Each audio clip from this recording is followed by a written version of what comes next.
Breaking news. প্রকৌশল শিক্ষার্থীদের ওপর হামলার ঘটনায় ডিএমপি কমিশনারের দুঃখ প্রকাশ।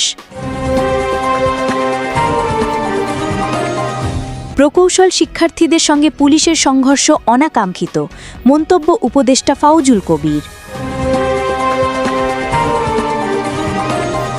নির্বাচন পেছালে দেশে উগ্রবাদের উত্থান ঘটতে পারে, সতর্ক করলেন রিজভী।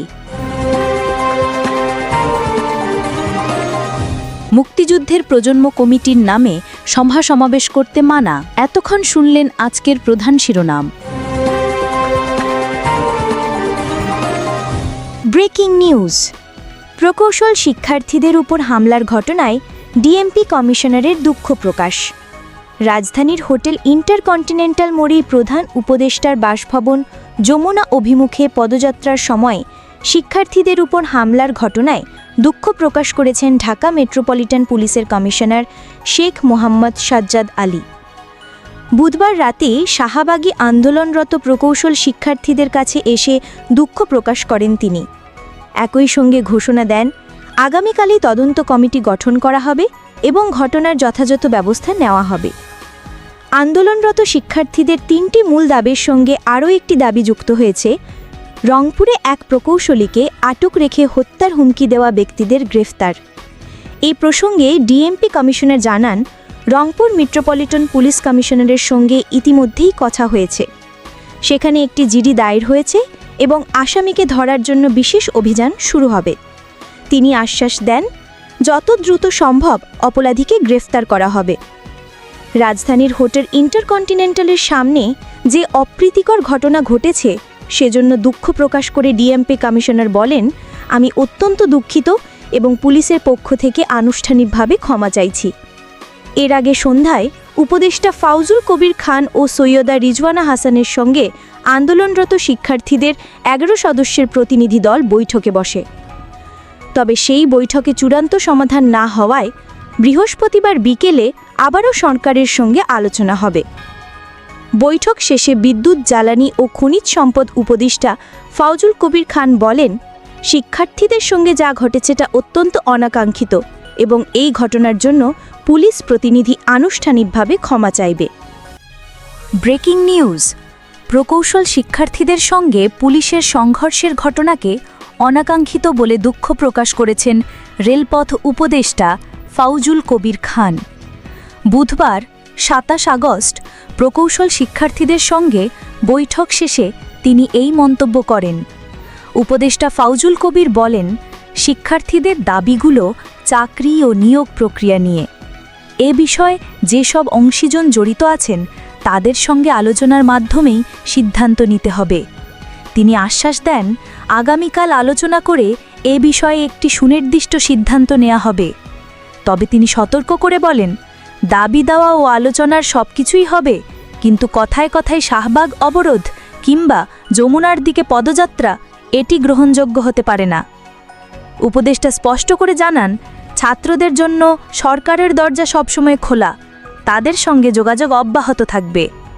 বৈঠকে পরিবেশ উপদেষ্টা সৈয়দা রিজওয়ানা হাসানও উপস্থিত ছিলেন। তবে প্রায় 1 ঘণ্টাব্যাপী বৈঠকেও কোনো চূড়ান্ত সিদ্ধান্তে পৌঁছানো যায়নি। এতে হতাশা প্রকাশ করেন শাহবাগ মোড়ে অবস্থানরত প্রকৌশল শিক্ষার্থীরা। তারা ঘোষণা দেন, নিজেদের পক্ষে ফলাফল আসার আগ পর্যন্ত তারা সড়ক ছাড়বেন না। Breaking news. নির্বাচন পেছালে দেশে উগ্রবাদের উত্থান ঘটতে পারে, এ আশঙ্কা প্রকাশ করেছেন বিএনপির সিনিয়র যুগ্ম মহাসচিব রুহুল কবির রিজভী। 27 আগস্ট বুধবার বিকেলে জামালপুরের দেওয়ানগঞ্জ বালিকা উচ্চ বিদ্যালয় মাঠে এক কর্মী সমাবেশে প্রধান অতিথির বক্তব্যে তিনি এই মন্তব্য করেন। রিজভী বলেন, সংখ্যানুপাতিক নির্বাচনের প্রস্তাব দিয়েছেন জামায়াতে ইসলামী, কিন্তু পিআর না হলে নির্বাচনে যাবেন না, এই শর্ত কেন? তিনি অভিযোগ করেন, বিএনপি যদি সরকার গঠন করে বিশ্ববিদ্যালয়গুলোতে জামায়াতের নিয়ন্ত্রণ থাকবে না, সেই ভয়েই নির্বাচন পেছানোর চেষ্টা চলছে। দিল্লি সরকারের দ্বিচারিতা নিয়েও ক্ষোভ প্রকাশ করেন রিজভী। একদিকে তারা বাংলাভাষী মানুষকে বাংলাদেশে ঠেলে দিচ্ছে, অন্যদিকে শেখ হাসিনাকে বিশেষ মর্যাদায় রাখছে। সমাবেশে আরও বক্তব্য দেন ডাক্তার মওদুদ হোসেন আলমগীর, এম রাশিদুজ্জামান মিল্লাত ও জেলা বিএনপির নেতারা। কর্মী সমাবেশের আগে জুলাই অগস্টের আন্দোলনে নিহত ও আহত পরিবারের হাতে আর্থিক সহায়তা ও উপহার প্রদান করা হয়। রিজভির স্পষ্ট ঘোষণা, নির্বাচন পেছানো মানি দেশের ক্ষতি এবং উগ্রবাদের উত্থান। ব্রেকিং নিউজ, মুক্তিযুদ্ধের প্রজন্ম কমিটির নামে সভা সমাবেশ করতে মানা। বিলুপ্ত ঘোষিত বাংলাদেশ জাতীয়তাবাদী মুক্তিযুদ্ধের প্রজন্ম এর কেন্দ্রীয় কমিটির নামে সভা সমাবেশ ও বিশৃঙ্খলার বিরুদ্ধে সতর্ক করেছে জাতীয়তাবাদী মুক্তিযোদ্ধা দল। ২৭ আগস্ট বুধবার সংগঠনের সভাপতি মুক্তিযোদ্ধা ইশতিয়াক আজিজ উলফাতের সই করা এক সংবাদ বিজ্ঞপ্তিতে এ তথ্য জানানো হয়। বিজ্ঞপ্তিতে জানানো হয়, ২০২৩ সালের ১৪ সেপ্টেম্বর বাংলাদেশ জাতীয়তাবাদী মুক্তিযুদ্ধের প্রজন্ম এর কেন্দ্রীয় কমিটি বিলুপ্ত ঘোষণা করা হয়েছে। তাই ওই কমিটির কেউ আর কোনো কার্যক্রম চালানোর বৈধতা রাখেন না। সতর্ক করে বলা হয়, যদি বিলুপ্ত কমিটির কোনো সদস্য সংগঠনের নাম ব্যবহার করে সভা সমাবেশ বা বিবৃতি দেন, তাদের বিরুদ্ধে কঠোর ব্যবস্থা নেওয়া হবে। বিজ্ঞপ্তিতে আরও অভিযোগ, কিছু সাবেক সদস্য ও অনুসারীরা অবৈধভাবে সভা সমাবেশ করছে, যা সংগঠনের শৃঙ্খলা ভঙ্গ করছে এবং জনগণের মধ্যে বিভ্রান্তি ছড়াচ্ছে। জাতীয়তাবাদী মুক্তিযোদ্ধা দল জানায়, অতি শীঘ্রই মুক্তিযুদ্ধের প্রজন্ম এর নতুন কেন্দ্রীয় কমিটি ঘোষণা করা হবে। এতক্ষণ শুনছিলেন ব্রেকিং নিউজ, বিস্তারিত আসছে শীঘ্রই।